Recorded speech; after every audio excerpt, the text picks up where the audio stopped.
Hello and welcome to my YouTube channel inter economics और मैं आपका ऑनलाइन टीचर राकेश खत्री। तो आज हम बात करेंगे कक्षा 11 की सांख्यिकी की बुक से पाठ 2 आंकड़ों का संग्रह। तो मैंने अपने पिछले वीडियो में आपको जो है अर्थशास्त्र से रिलेटेड जो टर्म्स थे उनके बारे में कुछ बात की थी। यहाँ पर हम उसी को आगे बढ़ाएंगे और क्योंकि सबसे पहले हमने बात करी है सांख्यिकी की और सांख्यिकी के अंदर हम जा रहे हैं आंकड़ों में। तो ये जो आंकड़े होते हैं, ये आंकड़े अगर इनको हम परिभाषित करें कि आंकड़े क्या होते हैं तो हम कहेंगे आंकड़े संख्यात्मक तथ्य होते हैं। संख्यात्मक तथ्य होते हैं, ठीक है। तो अब ये जो संख्यात्मक तथ्य हैं इनका मतलब है कि ये एक संख्या होंगे और उस संख्या से हमें कोई सूचना प्राप्त होनी चाहिए। केवल संख्या आंकड़ा नहीं है। अगर हम लिखते हैं 4 तो ये कोई आंकड़ा नहीं है, लेकिन हम लिखते हैं 4 क्विंटल उत्पादन, तो ये आंकड़ा हो सकता है क्योंकि इसमें एक संख्या है जो हमें उत्पादन की मात्रा की जानकारी दे रहा है। तो ये तो पहली चीज़ है आंकड़ा। इसके साथ आंकड़ा किस चीज़ से रिलेटेड होगा? आंकड़ा रिलेटेड होगा चर से। अब ये चर क्या भला हो गई? चर बहुत आसान है। चर का मतलब होता है एक ऐसी चीज़ जिसका मान बदलता रहता है, यानी परिवर्तनशील मूल्य। परिवर्तनशील मूल्य जो चर है वो एक परिवर्तनशील मूल्य है। जैसे मैंने कहा चर क्या हो सकता है? लंबाई हो सकता है, क्योंकि लंबाई का मान बदलता रहता है। और इसी प्रकार चर हो सकता है किसी की आयु, क्योंकि लोगों की आयु भी अलग अलग होती है। तो ये जो दो चीज़ें हैं या इस तरह का कोई भी और मान हो सकता है, ये सब कौन है? परिवर्तनशील मूल्य हैं, इसीलिए इनको हम कहते हैं चर। अब ये चर कहाँ से मिलेंगे हमें? चरों के जो मान होंगे, जैसे लंबाई एक चर है।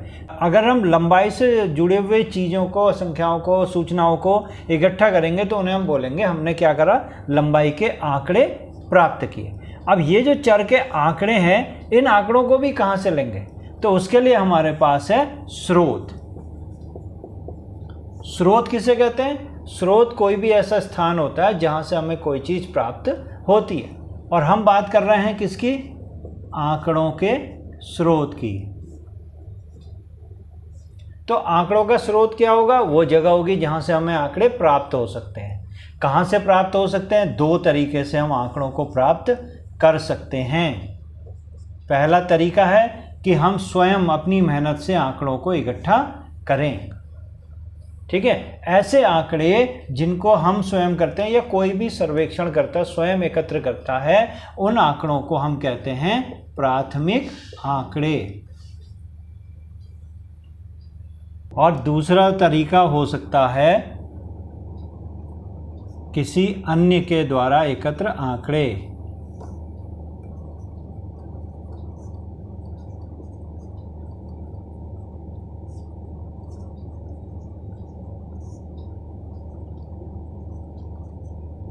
किसी अन्य के द्वारा एकत्र आंकड़े कि हमने स्वयं कोई आंकड़े इकट्ठा न करके किसी और व्यक्ति ने जो पहले से आंकड़े इकट्ठा कर रखे हैं उसका प्रयोग कर लिया है।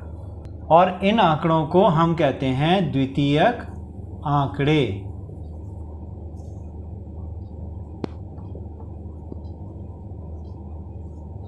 ठीक है, 2 प्रकार के आंकड़े हो गए, प्राथमिक आंकड़े और द्वितीयक आंकड़े। अब इन दोनों का अंतर जो है एक उदाहरण की तरह से समझते हैं, उदाहरण की सहायता से। और यहाँ पर एक उदाहरण ले रहे हैं कक्षा 11 के इको सब्जेक्ट के। हम मार्क्स, टेस्ट के मार्क्स का हम कलेक्शन कर रहे हैं, डेटा कलेक्शन। तो एक तरीका ये है जिसको हमने प्राथमिक आंकड़े का नाम दिया। पहला तरीका ये है कि हम एक एक छात्र से उनके अंक पूछ लें।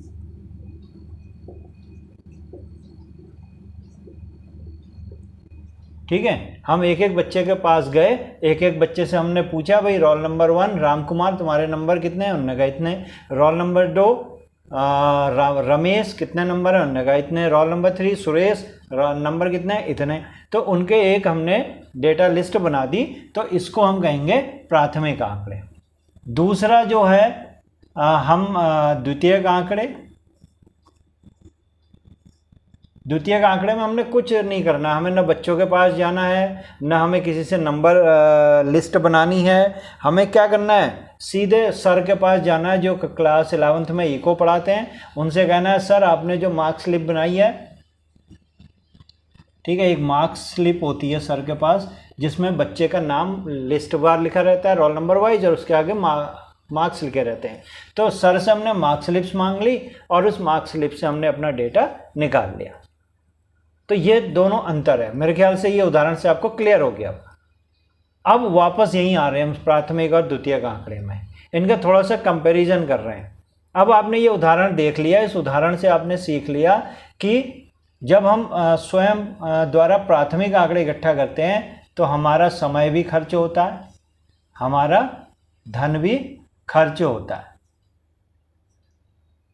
ठीक है, यहाँ पर तो छोटा था सर के पास चलेगा, लेकिन अगर हमें कोई बड़ी जगह में जाना है तो हमें वहाँ जाना पड़ेगा, एक एक बच्चे से पूछना पड़ेगा, उतने लंबे एरिया में हमें जाना पड़ेगा, तो हमारे आने जाने का खर्च भी होगा, हमारा समय भी खर्च हो रहा है, धन भी हो रहा है। और यहाँ पर द्वितीयक आंकड़े में समय की बचत हो रही है, समय की बचत, धन की बचत। लेकिन एक फायदा है तो एक नुकसान भी है। ठीक है, दोनों उल्टा है, यहाँ समय की बचत हो रही है, यहाँ समय खर्च हो रहा है। तो यहाँ समय खर्च हो रहा है, लेकिन जो आंकड़े हैं वो विश्वसनीय हैं। विश्वसनीय का मतलब होता है कि हमें पता है कि हमें हमारा क्या प्रोजेक्ट है, हमें कैसे आंकड़े चाहिए। तो हमने ठीक उसी प्रकार से अपने प्रोजेक्ट के अकॉर्डिंग जो हमें एकदम एग्जैक्ट डेटा चाहिए था वो कलेक्ट किया, तो हमारा जो कलेक्शन है वो विश्वसनीय है।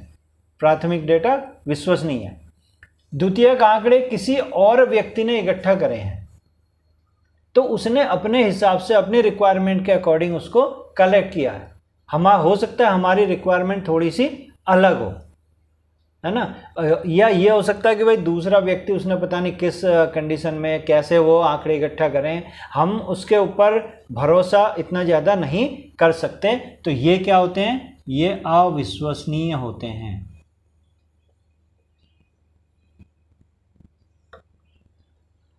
ठीक है, तो ये थोड़ा सा दोनों का मतलब एक एक एडवांटेज है, एक एक डिसएडवांटेज है। हम ये नहीं कह सकते कि प्राथमिक आंकड़े खराब हैं या द्वितीयक आंकड़े खराब हैं। दोनों आंकड़े, दोनों स्रोत बढ़िया हैं, लेकिन ये हमारे ऊपर डिपेंड करेगा कि हमारा जो प्रोजेक्ट है वो डिसाइड करेगा कि हमें प्राथमिक आंकड़े सेलेक्ट करने हैं या द्वितीयक आंकड़े।